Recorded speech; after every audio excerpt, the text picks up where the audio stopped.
नमस्ते दोस्तों, आप सबका एक बार फिर से स्वागत है आपके अपने YouTube चैनल सत्य सनातन में। अक्सर हम बात करते हैं, मेरे वीडियोस के नीचे बहुत आते हैं कि आरएसएस को ज्वाइन करो, आरएसएस को ज्वाइन करो। मैं भी खुद कहता हूं कि आरएसएस को ज्वाइन करो, लेकिन आरएसएस को ज्वाइन करके करना क्या है? वो कहते हैं कि इसमें हिंदुज़्म को बहुत बल मिलेगा। मैं भी कहता हूं कि सबको संगठित होना चाहिए, हिंदुज़्म को इससे बहुत बल मिलेगा, हिंदुओं को बहुत बल मिलेगा। लेकिन क्या मैं पूछना चाहता हूं कि सनातन को इससे बल मिलेगा? आज जब हम आरएसएस के लोगों को देखते हैं, जब हम उनके जो नेता भारतीय जनता पार्टी में बैठे हुए हैं और ख़ास तौर पर के जो उन्होंने मुस्लिम लीडर्स जो भरे हुए हैं उसमें, उन लोगों को देखते हैं तो वो एक बात कहते हैं कि अल्लाह का कुरान अलग है और मुल्ला का कुरान अलग है। और कुछ नेता तो कहते हैं कि हम इस्लाम के नाम पर कुछ भी नहीं सुनेंगे, पार्टी बाद में, इस्लाम पहले है। मैं आप लोगों से एक बात बताना चाहता हूँ कि कुरान एक ऐसी किताब है जिसमें ज़ेरो ज़बर का भी फ़र्क नहीं है। ज़ेरो ज़बर कहते हैं मात्रा को, मात्रा का भी फ़र्क नहीं है। आज तक धरती पर कोई दूसरी कुरान बनी ही नहीं है। तीसरी बात, अल्लाह इस बात की स्वयं गवाही देते हैं और वो कहते हैं कि एक भी आयत मनुष्य बना करके दे ही नहीं सकता है, लिख ही नहीं सकता है। हालांकि दी गई है बहुत, लेकिन ये जो कुरान है उनकी पुस्तक, उसमें नहीं है भाई कोई भी फ़र्क। तो अल्लाह की कुरान अलग और मुल्ला की कुरान अलग कैसे हो गई? यह है एक प्रोपेगेंडा जो तारिक फ़तेह के द्वारा चलाया गया, और तारिक फ़तेह के साथ ही साथ भारतीय जनता पार्टी के जो उदारवादी चेहरे हैं मुसलमानों के, उन्होंने भी इन लाइन्स को रट लिया है। और साथ ही साथ जो तथाकथित हिंदू हृदय सम्राट, हिंदुओं के बड़े नेता हैं भारतीय जनता पार्टी में, उन्होंने भी ये लाइन रट ली है। शायद उनको नहीं पता है इस बारे में, ज़ेरो ज़बर वाली जो लाइन है उसके बारे में। रही बात भावार्थ की, पूरी दुनिया के अंदर भावार्थ एक ही है। कहीं किसी को दिखाया नहीं गया कि अल्लाह की कुरान अलग है और मुल्ला की अलग, लेकिन इसको एक नारा बना दिया गया है जिससे कि हिंदुओं को बहुत ज़्यादा ठगा जा रहा है, जो कि गलत है।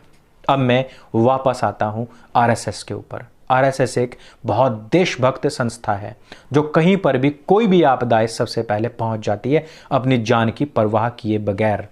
उसके कार्यकर्ता गैर भाजपाई राज्यों में मारे जा रहे हैं, लेकिन उनके लिए कोई आवाज़ तक उठाने वाला व्यक्ति नहीं मिलता है। फिर भी उन कार्यकर्ताओं का हौसला कम नहीं होता है राष्ट्र की रक्षा के लिए और अपने धर्म की रक्षा के लिए। फिर भी वो लगे रहे हैं भगवा की रक्षा के लिए, उसकी शान को बढ़ाने के लिए। लेकिन इसी आरएसएस का एक विंग है मुस्लिम राष्ट्रीय मंच, एक ऐसी संस्था जो मुस्लिम पहले रखती है, राष्ट्रीय बाद में रखती है। सोचिए जरा, ये राष्ट्रीय मुस्लिम मंच भी हो सकता था, लेकिन नहीं है, और ये आरएसएस का विंग है। इसके ऊपर बात करने के बाद में हमारे ऊपर केस हो गया था, लेकिन आज तक किसी ने संज्ञान नहीं लिया है। मुस्लिम राष्ट्रीय मंच फ्रांस के राष्ट्रपति के फोटोज जलाता है, बायकॉट करता है और कहता है कि फ्रांस में इस्लामोफोबिया है। कितनी गजब की बात है। आरएसएस जहां एक तरफ एक फेज है उसका जो बताता है कि वो हिंदुओं की, भगवा की और देश की रक्षा के लिए खड़ा हुआ है, लेकिन उसी की नाक के नीचे उसी की एक विंग है मुस्लिम राष्ट्रीय मंच, वो फ्रांस का विरोध करती है। अब आपको इससे कुछ समझ आता है? मुझे कुछ समझ नहीं आ रहा है, आपको बहुत समझ आता है। आप उसको चाणक्य नीति बताएंगे, आप उसको कूटनीति बताएंगे, अमित शाह की नीति बताएंगे, और भी बहुत सारे पूजनीय हैं उनकी नीति बताएंगे। बताइए, कमेंट में मैं आपका स्वागत करता हूं। फ्रांस के अंदर आज की तारीख में क्या हुआ है? फ्रांस के अंदर सड़कों पर जाम है, फ्रांस के अंदर अल्लाहू अकबर, नारे तकबीर के नारे लग रहे हैं।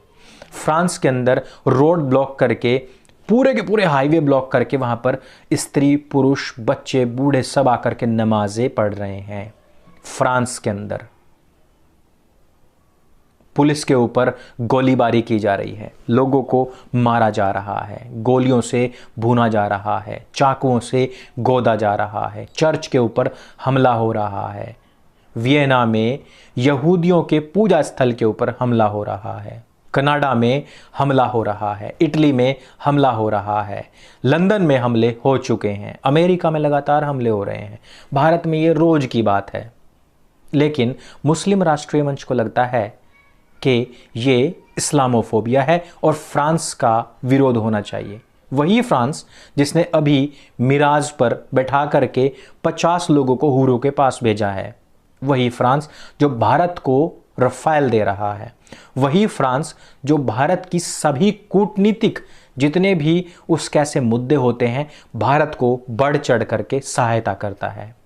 एक तरफ आरएसएस है जो फ्रांस को फुल सपोर्ट कर रहा है, जो एक तरफ आरएसएस है जिसका पूरा का पूरा विंग सोशल मीडिया पर आई सपोर्ट फ्रांस करके ट्रेंड कराता है, लेकिन उसी आरएसएस का एक विंग है मुस्लिम राष्ट्रीय मंच जो कि फ्रांस की भर्त्सना करता है, निंदा करता है और उसका विरोध करता है, बाइकआउट करता है। बताइए मुझे, कूटनीति, राजनीति, चाणक्य नीति, शाह नीति या पूजनीय नीति, परम पूजनीय नीति, क्या है ये? जब तक हम लोगों को धोखे में रखा जाएगा तब तक ना तो कोई आपके ऊपर विश्वास करने वाला है और ना ही इस राष्ट्र को कोई आगे बढ़ने के लिए अपनी जान न्योछावर करने वाला है। इस डबल स्टैंडर्ड से उन्हीं लोगों को नहीं निकलना है, इस डबल स्टैंडर्ड से आप लोगों को भी निकलना है, अन्यथा आप अपना जो विश्वसनीयता है उसको खो देंगे। अपना स्टैंड क्लियर नहीं किया तो आप अपनी विश्वसनीयता खो देंगे, और जो कि भारतवर्ष के लिए बेहद ही खेदपूर्ण होगा और बहुत ज़्यादा अपूरणीय क्षति दे भी सकता है। अगर ये वीडियो आपको जानकारी से भरपूर लगे तो इसको सबके साथ में शेयर अवश्य करें। यदि इससे आपकी भावनाएं आहत होती हैं तो अपनी नस काट लीजिए। मेरे संग बोलिए सत्य सनातन।